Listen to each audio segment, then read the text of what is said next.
9 বোন ছিলেন, তারা ছন্দের দেবী, সঙ্গীত ও কবিতার দেবী।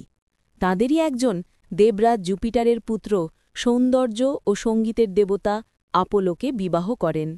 আপোলোর সন্তান ছিলেন অরফিউস। জন্ম থেকেই তিনি ছিলেন অসাধারণ সঙ্গীতজ্ঞ। তার বীণার সুরে গাছপালা ফুল ফুটত, সমুদ্রের ঢেউ থেমে যেত, পশুরা হিংস্রতা ভুলে মুগ্ধ হয়ে শুনত। একদিন তার সুরে মোহিত হয়ে এক অপূর্ব সুন্দরী নারী এলেন, ইউরিডিস। একে অপরকে দেখেই দুজনের মন মিলল এবং শীঘ্রই তাদের বিবাহ হল। সুখে ভরা দিনগুলো কাটছিল, কিন্তু হঠাৎই বিষাক্ত সাপের দংশনে ইউরিডিস মারা গেলেন।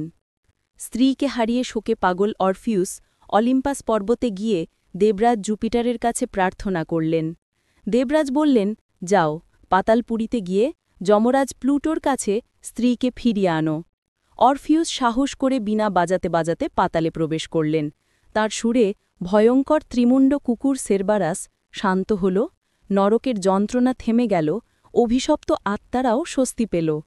অবশেষে তিনি পৌঁছালেন প্লুটো ও রানী প্রসেরপিনার সিংহাসনে। অরফিউসের সঙ্গীতে দেবযুগল মুগ্ধ হয়ে আদেশ দিলেন, ইউরিডিসকে ফিরিয়ে দাও, তবে সাবধান, পাতালের সীমানা ছাড়ার আগে একবারও তার দিকে ফিরেও তাকিও না। অরফিউস আনন্দে বীণা বাজিয়ে চললেন, তার পিছনে ইউরিডিস। কিন্তু সীমানা পেরোনোর ঠিক আগে তিনি ভুলে ফিরে তাকালেন, আর তখনই ইউরিডিস বিদায়ের হাসি হাসতে হাসতে চিরতরে অদৃশ্য হয়ে গেলেন। এরপর অরফিউস পাগলের মতো বন জঙ্গলে ঘুরলেন। প্রতিটি পাতার শব্দ, প্রতিটি পাখির গান যেন ডাকছিল, ইউরিডিস, ইউরিডিস। শেষে ব্যাক্কাস দেবতার সঙ্গীরা তাকে বীণা বাজাতে বললেও তার সুরে কেবলই শোকের সঙ্গীত বেজে উঠল।